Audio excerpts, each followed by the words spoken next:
अस्सलाम वालेकुम फ्रेंड्स, कैसे हैं आप सब। Welcome to another video. आज की इस वीडियो में आप लोगों के साथ शेयर करूंगी बहुत ही प्यारा सा ट्राउज़र का डिज़ाइन।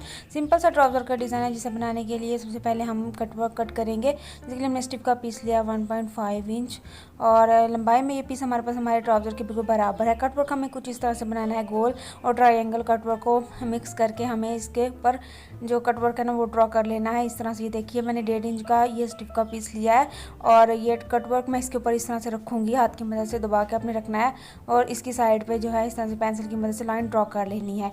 एक स्टेप ड्रॉ करने के बाद दूसरा स्टेप ड्रॉ करेंगे और जब दूसरा स्टेप ड्रॉ करेंगे तो उसे पहले वाले स्टेप के साथ मिला के अपने रखना है।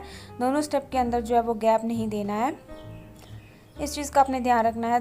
हर स्टेप को दूसरे स्टेप के साथ मिला के रखते हुए आपने अपना जो कटवर्क है वो ड्रॉ करना है और अच्छे से स्टिफ को दबा के रखना है। कटवर्क अच्छा सा ड्रॉ होना चाहिए आपका, क्योंकि जितना अच्छा ड्रॉ होगी लाइन उतनी ही अच्छी फिर उसकी कटिंग होगी। तो हर चीज़ जो है ना वो अपने बहुत आराम से और अच्छे से करनी है। यहाँ पर सारा कटवर्क हमारा ड्रॉ हो गया है, अब बारी है इसकी कटिंग की। तो जैसे जैसे आपने लाइंस जो हैं वो ड्रॉ की हैं बिल्कुल वैसे वैसे ही आपकी इसकी कटिंग करनी है। थोड़ी सी आराम से कटिंग करनी है। अच्छा, मेरे पास छोटी कैंची नहीं है, मेरे पास बड़ी कैंची है। तो अगर आपके पास छोटी कैंची हो तो आप उसकी मदद से भी, छोटी कैंची की मदद से जो है वो कटिंग करेंगे तो ज़्यादा अच्छी कटिंग होगी। तो मेरे पास इस वक्त फ़िलहाल जो है वो बड़ी ही कैंची है, तो मैं उसी का इस्तेमाल कर रही हूँ, उसकी मदद से कट कर रही हूँ। तो बहुत आराम से आपने इसकी कटिंग करनी है, हर स्टेप की कटिंग जो है, क्योंकि ड्रॉ करने के बाद जितनी अच्छी उसकी कटिंग होगी फिर इतना ही अच्छा आपका डिज़ाइन बनेगा। तो दोनों स्टेप के ऊपर जो वो अपने अच्छा खासा जो है वो ध्यान देना है। यहाँ पे हमारा कटवर्क कट हो गया है। अब बारी इसे अपने ट्राउज़र के साथ अटैच करने की। तो ट्राउज़र के सबसे एंड पे जो है मैंने इसे अटैच किया है। ट्राउज़र के साथ मैंने एक्स्ट्रा कपड़ा जो है वो नहीं रखा था, ठीक है। बिल्कुल एंड पे मैंने इसे अटैच किया। इसके अंदर साइड की फोल्डिंग के लिए मैंने एक अलग से पीस लिया जो कि 2 से 3 इंच तकरीबन जो है वो चौड़ा है। इस तरह से हम इसे लेंगे और इसको इस तरह से नीचे रखेंगे और स्टिफ के बिल्कुल बराबर बराबर जो है वो सिलाई लगाते जाएंगे। जैसे जैसे कि आपकी स्टिफ है, जैसे जैसे आपने अपना कटवर्क कट किया है बिल्कुल वैसे वैसे ही आपने इसके बराबर जो है वो सिलाई लगाते जाना है। बहुत आराम से आपका कटवर्क जो है वो रेडी हो जाएगा। हर स्टेप पे आपने बस इस चीज़ का ध्यान रखना है कि एक तो कोने से आपकी जो सिलाई है वो दूर नहीं होनी चाहिए, ना ही स्टिफ के ऊपर होनी चाहिए।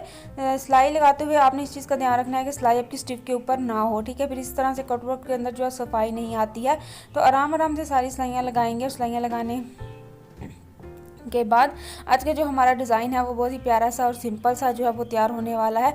और उम्मीद है कि आपको आज का हमारा सिंपल सा ये डिज़ाइन अच्छा लगेगा, जो आप ट्राउज़र के ऊपर या स्लीव के ऊपर भी बना सकते हैं। अगर आप ये वाला डिज़ाइन अपने बाजू के ऊपर बनाएंगे तो भी ये डिज़ाइन जो है वो बहुत ही अच्छा लगेगा। तो ये देखिएगा, यहाँ पे हमने सारी सिलाइयाँ लगा ली हैं और सिलाइयाँ लगाने के बाद अब बारी इसके अंदर कटिंग की। तो यहाँ पे मैं जो है कटर का इस्तेमाल कर रही हूँ। कटर की मदद से इसके अंदर का जितना भी एक्स्ट्रा कपड़ा है इसे कट कर लूँगी।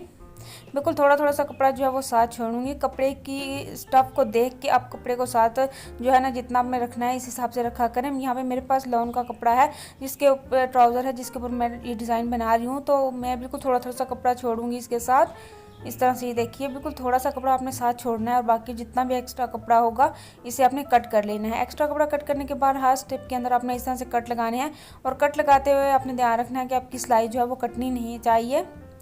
इस चीज़ का खास ध्यान रखें कि आपकी सिलाई जो है वो कटे नहीं। इस तरह से इसे कट कर लगाने के बाद अब बारी से सीधा करने की। तो हाथ की मदद से इसे सारे स्टेप्स को अच्छे से जो है वो अपने सीधा कर लेना है। तो इस तरह से सारे स्टेप को सीधा करने के बाद अब इसके जो ट्रायंगल थे उनके कोनों को जो है सुई की मदद से मैं सीधा करूँगी। बहुत आराम से सुई की मदद से इसके कोने जो हैं वो सीधे हो जाते हैं। सुई के अलावा आप किसी नोकीली चीज़ की मदद से भी इसे सीधा कर सकते हैं। बिल्कुल आराम आराम से अपने सारे कोने जो है वो सीधे करने हैं।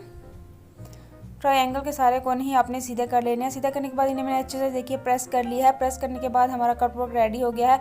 अब बारी है इसके ऊपर सिलाई लगाने की। जो अंदर वाला कपड़ा था उसे हमने फोल्ड कर लिया है और स्टिप के बिल्कुल किनारे के ऊपर जो है वो हमने सिलाई लगा ली है। यहाँ पे हमारा कटवर्क रेडी हो गया है।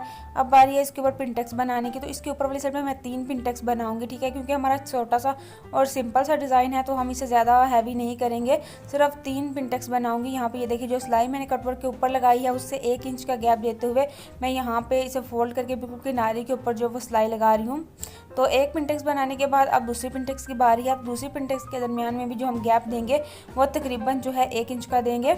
इस तरह से ये देखिए 1 इंच का गैप देते हुए दो पिंटेक्स के दरमियान में हमें जो है बिल्कुल किनारी के ऊपर सिलाई लगा लेनी है। हाथ की मदद से मैंने इसे फोल्ड किया है। अगर आप चाहें, आपको लगता है कि आपकी सिलाइयाँ जो हैं वो टेढ़ी हो जाएंगी, तो आप इसे प्रेस की मदद से पहले लाइंस भी बना सकते हैं। आप प्रेस की मदद से तीनों लाइंस बना लें, उसके बाद जो है इनकी किनारी के ऊपर सिलाई लगाते जाएँ।